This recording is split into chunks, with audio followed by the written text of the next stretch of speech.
আসসালামাইকুম guys. So আমার ব্যাগপত্র আর কি রেডি। আমরা হচ্ছে অনেক এক্সাইটেড, কারণ হচ্ছে গাইস প্রায় 6 মাস পরে হচ্ছে ঈদে বাড়ি যাচ্ছি। অনেকদিন হলে বাড়িতে যাওয়া হয় না, আর ঈদে বাড়িতে গেলে তো অনেক মজা হয়, সেটা সবাই জানো। এই জন্য আর কি অনেক এক্সাইটেড। সো আমার ব্যাগপত্র সব রেডি করে ফেলছি। এখন হচ্ছে আমাদের যাওয়ার পালা। আর রাস্তায় নাকি প্রচুর পরিমাণে জ্যাম, এই জন্য একটু আগে বের হব। আর উত্তরবঙ্গের মানুষ ভাই, আমি রাস্তায় অনেক খেচাল পোহাইতে হয়, কারণ রাস্তায় প্রচুর পরিমাণে ভাই জ্যাম হয়।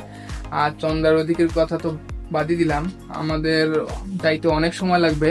সো রাস্তায় যেতে যেতে অনেক ধরনের অনেক কথা হবে, আর রাস্তায় জ্যামজট তো আছেই ভাই। সো চলো যাওয়া যাক। গাইস, প্রায় 9টার সময় বের হয়েছি হচ্ছে তোমার সিএনজি খুঁজতে।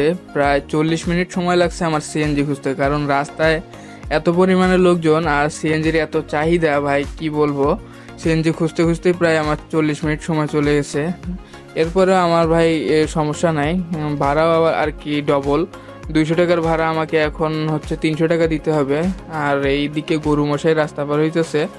যাই হোক, আমরা হচ্ছে চলে আসলাম হচ্ছে টেকনিক্যাল মোড়ে। টেকনিক্যাল মোড়ে আসার পরে প্রায় 15 থেকে 20 মিনিট আমাদের এই ট্রাফিক জ্যামে আটকানো ছিলাম।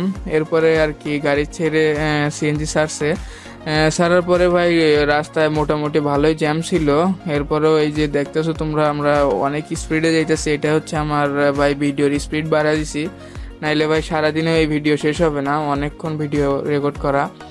যাই হোক, আমার বাস হচ্ছে গিয়ে ভাই 11টা 15 মিনিটে। আমি হচ্ছে গিয়ে আমরা বেরোইছি প্রায় 9টা 40-এ। আমাদের যাইতে 1 ঘন্টা সময় লাগবে। আর আমরা হচ্ছে গিয়ে কাউন্টারে চলে আসলাম প্রায় 10টা 15, 10:30টার দিকে আমরা হচ্ছে কাউন্টারে চলে আসছি। কাউন্টারে দেখো ভাই প্রচুর পরিমাণে ভিড়, লোকজন যেভাবে পারতেছে ভাই যাওয়ার চেষ্টা করতেছে।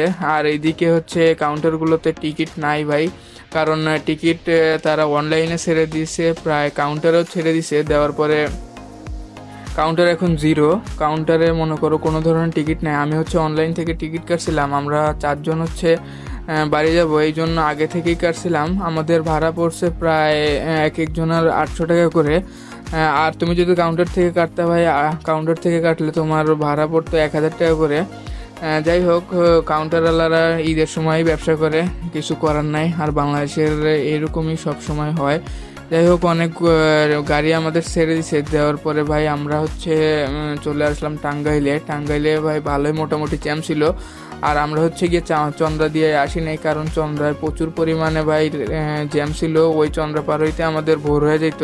এই কারণে আমরা হচ্ছে গিয়ে, আমাদের বাস ড্রাইভার একটু চালাক ছিল, সে হচ্ছে চন্দ্রার আগে হচ্ছে বারুইপাড়া আছে একটা, সেখান দিয়ে ভাই ঢুকে সেই বাইপাস রোডটা দিয়ে আমাদের একদম চলে আসছি হচ্ছে টাঙ্গাইলে। সো গাইস, এখন আমরা আছি হচ্ছে গিয়ে যমুনা সেতুর পূর্ব রেলওয়ে যে স্টেশনটা আছে, এখানে আছি। এখান থেকে আমাদের জ্যামটা আর কি শুরু হয়েছে। দেখো স্টেশনের ট্রেনে আর কি কি পরিমাণে লোকজন উঠছে, প্রচুর পরিমাণে লোক ভাই। ঈদের সময় এরকম ট্রেনে দেখাই যায়। ছাদে, তারপরে হচ্ছে নিচে, কোনো জায়গায় পা রাখার জায়গা নাই ভাই। সবাই আর কি বাড়ির উদ্দেশ্যে যাইতেছে, কারণ সবাইকে যাইতেই হবে। আর ঈদে এত পরিমাণে মানুষ হয়, মানুষের তুলনায় ভাই পরিবহনের চাপ সামলাইতে না পারে লোকজন যে যেভাবে পারে সেইভাবে আর কি রওনা দিছে। যাই হোক, সবাই সুস্থভাবে আর কি বাড়িতে পৌঁছাক, এটাই আমরা চাই। কেউ যাতে কোনো দুর্ঘটনার সম্মুখীন না হয়, আর সবাই সচেতনভাবে আর কি বাড়িতে যাবেন। যাই হোক, এখন আমরা হচ্ছে ভাই এই রাস্তাটা সম্পূর্ণ আমাদের জ্যামেই থাকতে হবে, কারণ এখানে যাওয়ার কোনো সিস্টেম নাই। এখানে আমরা প্রায় 2 থেকে 3 ঘন্টা আর কি ওয়েট করছি। আমাদের রাত 3টা থেকে 6টা বেজে গেছে এই আমাদের এই পূর্ব স্টেশন আর হচ্ছে গিয়ে এই সেতুর উপরেই। যাই হোক, সেতুর কাছাকাছি আস্তে আস্তে দেখো ভোর হয়ে গেছে। এখন বাজে হচ্ছে গিয়ে সকাল তোমার হচ্ছে 6টা। 3টা থেকে 6টা পর্যন্ত আমরা এই সেতুর উপরেই ছিলাম। সামনে দেখো গাইস, ট্রাকের বাসের প্রচুর পরিমাণে সিরিয়াল। এই সেতু পার হইতে আরও অনেক সময় লাগে আমাদের। সেতুর উপরেই প্রায় আমরা হচ্ছে গিয়ে অনেক সময় সিরিয়ালে থাকি বাসের, কারণ এখানেও অনেক জ্যাম ছিল। যাই হোক, এসব লোকজন হচ্ছে সবাই দেখো, বাস ট্রাক যে যেভাবে পারতেছে সবাই হচ্ছে বাড়ির দিকে রওনা হয়েছে, কারণ সবার বাড়ি যেতে হবে। দেখো এখানে হচ্ছে যমুনা সেতুর এগুলো হচ্ছে চর ছিল, এগুলো বর্ষাকালে আর কি ডুবে গেছে। এরকমই হয় যমুনা সেতুতে, কিন্তু যমুনাতে কিন্তু প্রচুর পরিমাণে হচ্ছে গিয়ে চর আছে যেগুলো হচ্ছে বর্ষাকালে ডুবে যায়। আর দেখো নদীর এখন মোটামুটি ভালোই নাব্যতা আছে, ভালোই ঢেউ আছে। আর এই যমুনা সেতুতে কিন্তু আমি হচ্ছে আমার সৌভাগ্য হয়েছিল একবার হচ্ছে আমি নামার সুযোগ পেয়েছিলাম, যখন হচ্ছে আমার খালুর সাথে আমি হচ্ছে বাইকে করে বাড়ি যাই। আর তখন হচ্ছে এই সেতুতে আমি নেমে প্রায় 10 থেকে 15 মিনিট ছিলাম। সেতুটা হচ্ছে অনেক বড় গাইস, আর অনেক বাতাস, আর সেই একটা মনে করো ফিল আসে আর কি সেতুর উপরে। যমুনা বহুমুখী সেতু বা বঙ্গবন্ধু সেতু হচ্ছে বাংলাদেশে যমুনা নদীর উপরে অবস্থিত একটি হচ্ছে সড়ক ও রেল সেতু, যার দৈর্ঘ্য হচ্ছে 4.8 কিলোমিটার। আর এই সেতুটি বাংলাদেশের দ্বিতীয় দীর্ঘতম সেতু, যদিও এটি হচ্ছে বাংলাদেশের প্রথম দীর্ঘতম সেতু ছিল। পদ্মা সেতু হওয়ার পরে এটি বাংলাদেশের দৈর্ঘ্যের দিক দিয়ে দ্বিতীয় দীর্ঘতম সেতু। এটি হচ্ছে 1998 সালের নির্মাণ কাজ শেষ হয়। এটি যমুনা নদীর পূর্ব তীরে ভুয়াপুর এবং পশ্চিম তীরে সিরাজগঞ্জকে সংযুক্ত করে। এটি বিশ্বের 1100 এবং দক্ষিণ এশিয়ার ষষ্ঠ দীর্ঘতম সেতু। যমুনা বাংলাদেশের হচ্ছে প্রথম 3টি নদীর মধ্যে বৃহত্তম এবং প্রবাহিত পানির আয়তনিক পরিমাপের দিক থেকে বিশ্বের 5ম বৃহত্তম।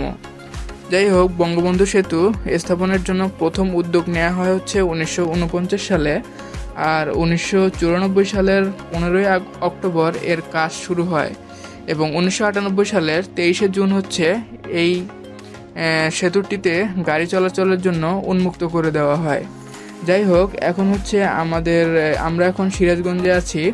একটু পরে হচ্ছে আমাদের গাড়ির হোটেল বিরতির জন্য হচ্ছে ফুড ভিলেজে চলে যাবে। আর সেখানে হচ্ছে আমাদের 15 থেকে 20 মিনিট আমাদের যাত্রা বিরতি দেওয়া হয়।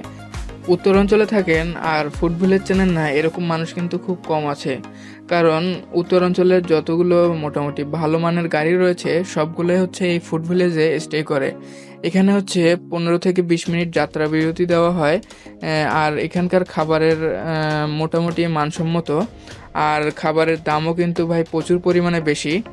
যাই হোক, ফুড ভিলেজের কেউ যদি ভাই ভিডিওটা দেখে থাকেন অবশ্যই আপনাদের ভাই দামগুলো একটু কমানোর চেষ্টা করবেন, কারণ এখানে অনেক ধরনের লোকজন থাকে আর সবাই ভাই এই খাবারের বিল কিন্তু বেয়ার করতে পারে না।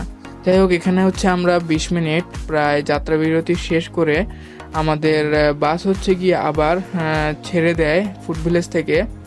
এখন হচ্ছে গিয়ে আমরা সিরাজগঞ্জ থেকে রওনা দিয়েছি আমাদের বাড়ির উদ্দেশ্যে, আমাদের আর কি স্ট্যান্ডের উদ্দেশ্যে।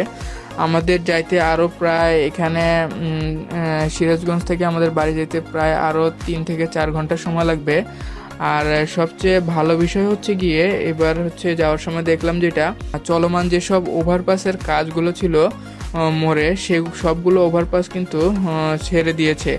আর মোটামুটি এই কারণে হচ্ছে যানজটগুলো আরও কম।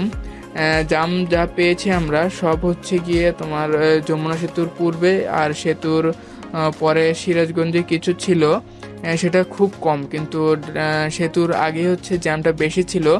আর এই ওভারপাসগুলো খুলে দেওয়ার কারণে কিন্তু জ্যামজট প্রচুর কম ভাই। দেখো এখন হচ্ছে বাসটা ওভারপাস দিয়ে যাচ্ছে।